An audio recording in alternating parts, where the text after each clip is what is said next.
When it comes to fighting, there's one question that can never be answered. What is the correct weight class? Here at our gym, we teach Muay Thai, boxing, and wrestling. We've trained fighters who compete in multiple different weight classes. And over time, we've found that there's no easy answer when it comes to choosing a weight class. But first, why do weight classes even exist? Well, the reason is simple. It's to make sure that the playing field is as level as possible for everyone competing. Think about if someone who weighed 200 pounds was fighting someone who weighed 130 pounds. It wouldn't be much of a contest. The bigger person would probably just walk over the smaller person and crush them. Now imagine if those same two people were in a hot tub together. Pretty soon they both start to feel very equal. Neither person has any advantage when it comes to their size. This is why weight classes exist. They try to make things as fair as possible.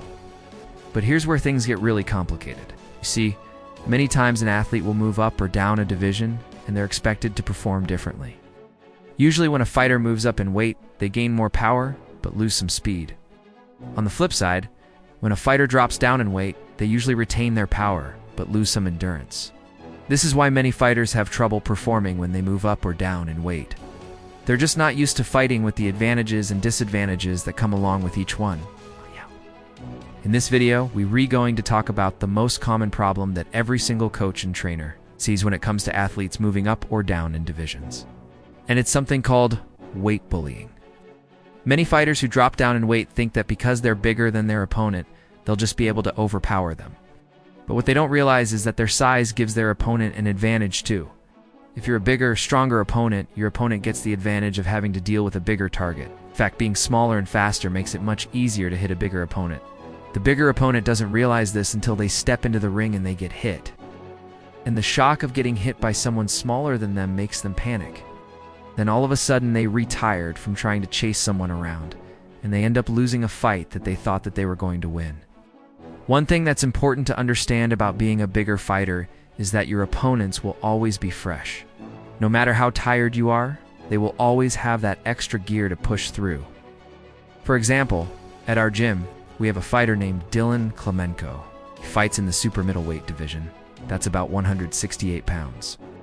He has a huge advantage over his opponents because he has such long arms. His opponents always have a difficult time with his reach. Dylan has fought some opponents that only weigh 140 pounds. So basically, Dylan is fighting someone who weighs 30 pounds less than him. But when he fights these smaller guys, he always has to be careful because the smaller guys are always fresher than him towards the later rounds. Even though Dylan is bigger, stronger, and has a reach advantage, he still has to be extremely cautious. He has to pace himself and make sure that he doesn't waste any energy because the smaller guy is always going to be coming forward throwing bombs because they have nothing to lose. The smaller fighter knows that he doesn't have the strength advantage, so he has to go for it with everything he's got. Meanwhile, Dylan has to be patient and wait for his opportunity to strike. On top of that, the biggest disadvantage of being a bigger fighter is that your training partners will always be smaller than you. So that means that you'll never be able to replicate the actual fight with someone who has the same strengths and weaknesses that your opponent will have. You'll always be training with someone who has a reach disadvantage against you, which means you'll always be fighting in a situation where you have the advantage. Which isn't a bad thing, but once again, it puts you at a disadvantage when you step into the ring with someone who actually has a reach advantage over you. There's a famous quote that goes, "Boxing is a sweet science, but it ain't scientific." And what that means is that there are so many variables that come into play when it comes to fighting. For example, you could have the best technique in the world, but if you can't see, then it doesn't matter. Or you could have the best chin in the world, but if you have no power, then it doesn't matter. Your size actually has a big impact on how you fight. It's almost impossible to keep your style completely the same when you move up or down in weight. Let me give you another example.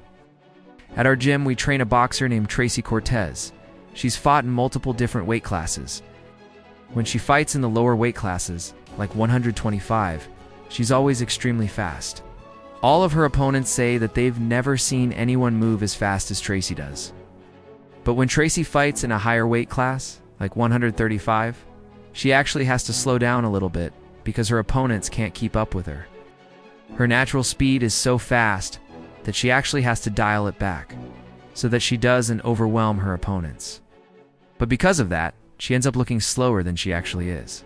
And this is a perfect example of how her size directly impacts her fighting style. As fighters, we spend countless hours trying to find the perfect weight class. But it's a never-ending search. Because as we get older, we change as athletes. We also change physically. Our bodies go through a lot of wear and tear, especially if we've been training for a long time. Injuries also play a big role in this. Say that you had a shoulder injury. That would definitely limit the amount of weight that you could comfortably fight at. Let's say that you had to drop down in weight. So that would affect your power, but it would also affect your confidence. If you're a fighter who relies heavily on your knockout power, then dropping down in weight could potentially change your fighting style completely. Not only that, but it could cause you to be less effective and less confident inside the ring. In conclusion, finding the perfect weight class is an ongoing battle. Many fighters move up and down in weight throughout their career.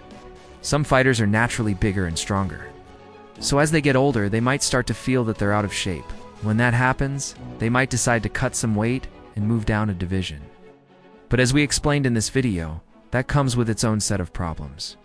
Because the smaller you get, the faster your opponents become. It's important to realize that fighting is the ultimate test of physical and mental endurance. As fighters, we're always trying to improve our craft, and that takes a lot of dedication and hard work. But if you're a fighter who's struggling to find the right weight class, know that you're not alone. It's one of the most difficult challenges that every single fighter faces throughout their career. If you enjoyed this video, please follow for more.